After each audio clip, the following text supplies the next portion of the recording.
infants. The Hong Kong Observatory has also warned trace amounts of radiation may be detected in the local atmosphere over the coming weeks. Jenny Lam reports. The Japanese produce in which radiation has been detected includes spinach and turnips. In the spinach, the level of radioactive iodine is nearly 10 times above the safety limit, and in the turnip, more than twice above the limit. In terms of radiation exposure, eating the spinach over 1 year will be equivalent to taking 10 chest X-rays, and the turnip will be equivalent to 2/3 of an X-ray. The government has decided to ban further import of milk products, fruit, vegetables, and also fowl, game food and aquatic products. This applies to the radiation-affected prefectures of Fukushima, Ibaraki, Chiba, Tochigi and Gunma. Unless the food has been verified and certified by Japanese authorities before they will be exported. But vegetables, fruit, milk products, milk formula and milk, those will all be banned. Although radiation levels in Hong Kong has so far remained normal, the observatory has not ruled out some of the radioactivity coming this way from Japan. What we might anticipate in the next week or so might be a case whereby the dispersed radioactivity could reach Hong Kong. In that case, we might be able to detect minute amount of radioactivity. He stressed that the amount will be very small and that no precautionary measures are necessary. Jenny Lam, TVB News. In Japan, the damage caused by radiation leaks is running rampant. Japanese authorities have advised against allowing infants to drink tap water in Tokyo after radiation contamination penetrated a water purification plant there. And because a battery of vegetables from the Fukushima region are riddled with contamination, the United States is blocking all produce from 4 Japanese prefectures. Just when victims of Japan's triple crisis began picking up the pieces, a 6-magnitude aftershock rocked northern Japan this morning, rendering a painful reminder the nightmare is far from over. Case in point, the horrific news that this water treatment plant in Tokyo is riddled with radioactive particles. Contaminated 2 times above the safety limit, authorities warned that infants should not drink the water. Exacerbating the issue is Japan's health ministry, reporting 11 types of vegetables from 37 locations in 5 regions are unsafe to eat. And now that the seawater is contaminated, not only is Japan's marine life threatened, it's putting a major strain on the country's fish and seafood industry. In a move to protect its own, the United States has become the first country to block produce from Japan's radiation zone. South Korea, meanwhile, is considering banning food imports from the Fukushima region. Experts from a network of monitoring stations warn that traces of radioactive contamination have spread eastwards from Japan across the Pacific, North America, the Atlantic, and even in Europe. They say it may only be a matter of days before it penetrates the entire northern hemisphere. A glimmer of hope at the Fukushima plant. Thanks to a 50-meter-long robotic arm that constantly sprays water on a dangerously hot spent fuel pool, engineers were able to reestablish power cables to all 6 reactors. But inside the plant, a serious problem looms over reactor number 2. Workers struggle to cool it down amid the constant release of radiation, the source of which remains a troublesome mystery. The question is where exactly is that coming from? Is it coming from the reactor units, the primary containment vessels, or from the spent fuel pools? But specialized help is on the way in the form of a remote-controlled pump truck. It's being sent to Japan by SANY, a heavy industry company in China. The vehicle, with its 62-meter-long arm, will go a long way with helping to pump much-needed water into those heated reactors. Making the rounds at emergency shelters, TEPCO, the crippled plant's operator, apologized for its lack of large-scale natural disaster foresight. Our expectations were based on a scientific basis, but our expectations were incorrect. We bear responsibility for the damage we are considering, offering compensation. But there will be no compensation for survivors who lost so many loved ones that search and rescue teams still hope to find. NATO is expected to assume an increasingly important role in the military campaign by Western powers in Libya. The U.S. would hand over some of its duties. Libyan strongman Muammar Gaddafi remains defiant despite days of aerial attacks by coalition forces. More from Tony Sabine. 4 nights of aerial assault and Gaddafi was still talking tough. Speaking at his compound in Tripoli, he said Western powers attacking Libya will end up in the dustbin of history. The offensive has so far enabled Western air power to ground Gaddafi's warplanes and push back his forces from the brink of rebel-held Benghazi. But the opposition is still unable to dislodge Gaddafi's forces from the key junction of Ajabia in the east. And government tanks are besieging the last major rebel holdout of Misrata in the west. Besides fears of a stalemate on the ground, controversy also if regime change is on the Western agenda. We have a long-range policy of making sure that Gaddafi is no longer blocking the legitimate aspirations of the Libyan people, but that is not necessarily going to be accomplished just by military means alone. And then there's a question about who should assume a leading role in the military operation. British, French and American leaders agreed that NATO should play a key role in enforcing the no-fly zone in Libya. That would allow Washington to hand over some of its duties. Still, not all foreign powers see eye to eye over Libya. In Moscow, Russian President Dmitry Medvedev told visiting U.S. Defense Secretary Robert Gates Allied forces were carrying out indiscriminate airstrikes. Unfortunately, the recent developments in the country demonstrate that it is experiencing real hostilities, which result in destroying civilian facilities and killing civilians. This shouldn't have led to be happen, and we informed our U.S. counterparts of our position. In another development, 3 foreign journalists who went missing in eastern Libya last week have been released. 2 of them work for the French news agency AFP, and the third is a photographer for Getty Images. In the next week or so, might be a case whereby the dispersed radioactivity could reach Hong Kong. In that case, we might be able to detect minute amount of radioactivity. But Leung said the level will be so minute that people do not have to take any special measures. Anne Choi, ATV News. The coroner's inquest jury has ruled that the 8 Hong Kong people who died in the Manila bus hijack last August were unlawfully killed. The jury also agreed that a bungled rescue attempt by Philippine police was partly to blame for the tragic end. ATV's Jonathan Ong reports. The mother of murdered tour guide Martha Jie was among those who turned up at the High Court today to hear what the coroner's jury had to say about the deaths of their loved ones.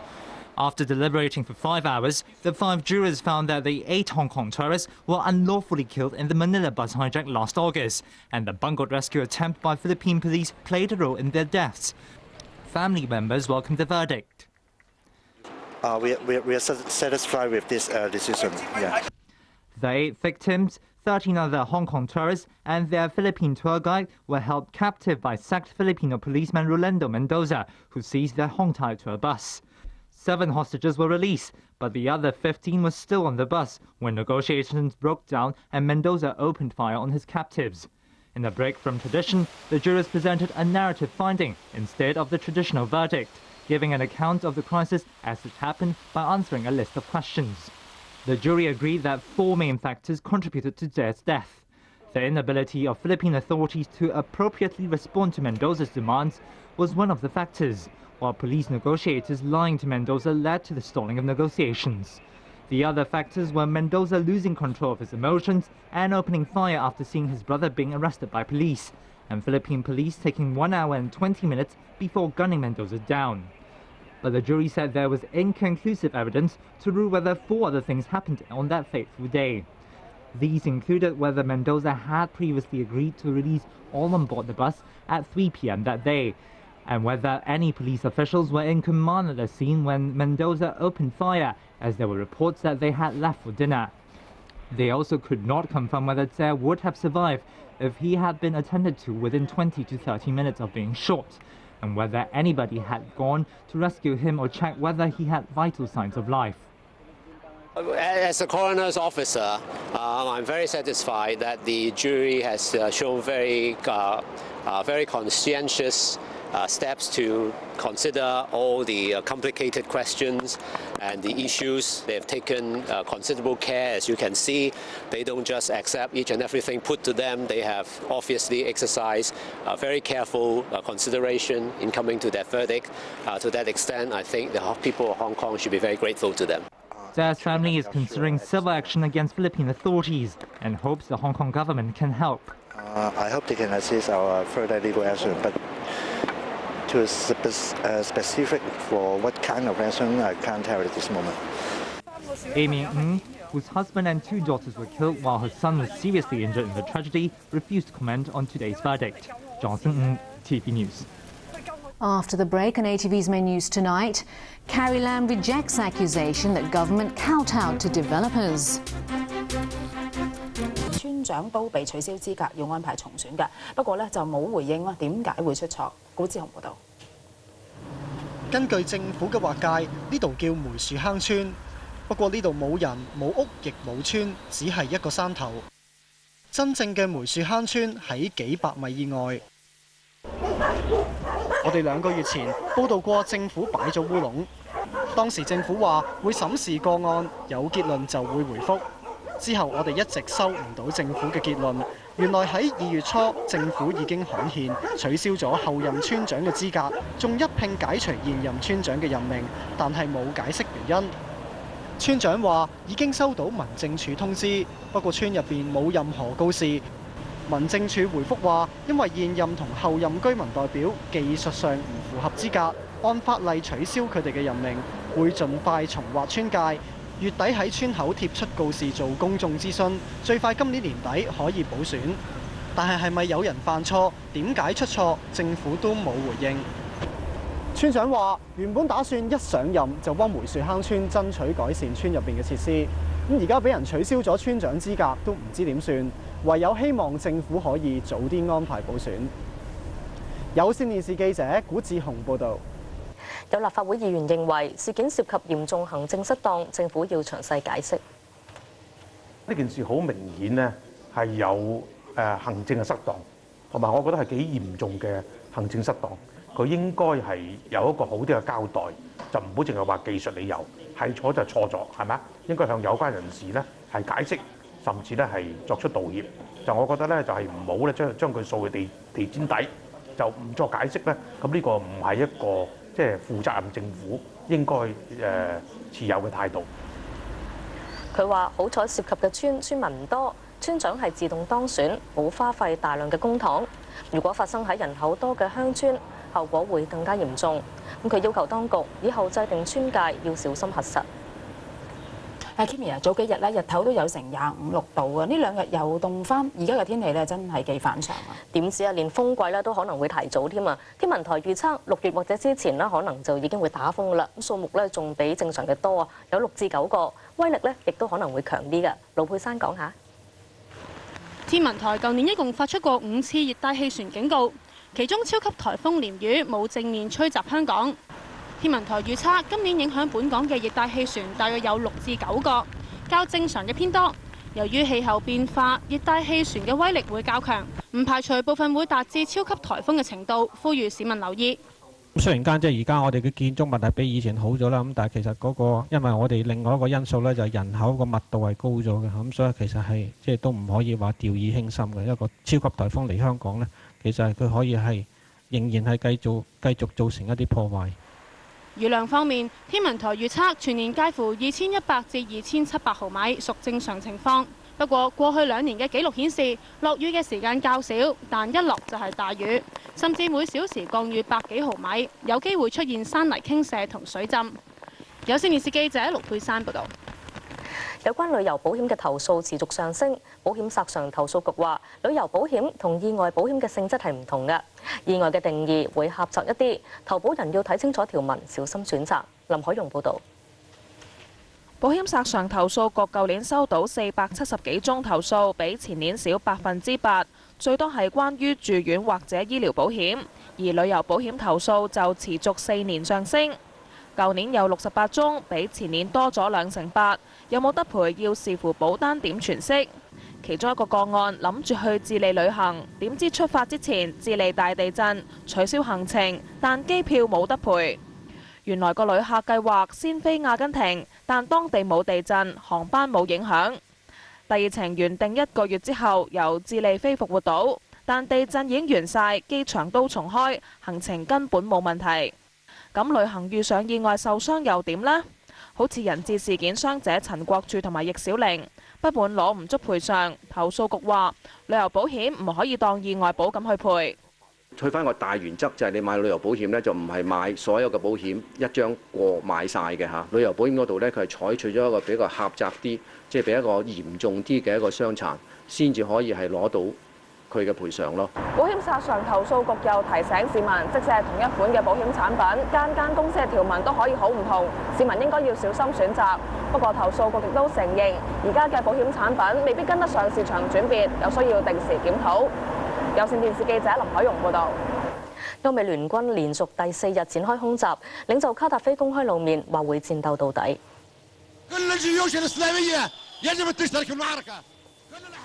卡達菲喺首都的黎波里嘅官邸向支持者講話，佢話唔會投降，會用盡方法擊敗歐美聯軍，最終一定會取得勝利嘅。美軍話連日嘅空襲已經成功阻止政府軍向班加西推進。白宮表明希望逐步淡出軍事行動，認為應該由北約處理喺利比亞實施禁飛區嘅事。但係法國就提出由參加今次行動嘅國家以及阿拉伯聯盟成立一個特別組織，領導今次嘅行動。好啦，體育方面呢，我哋睇睇 NBA。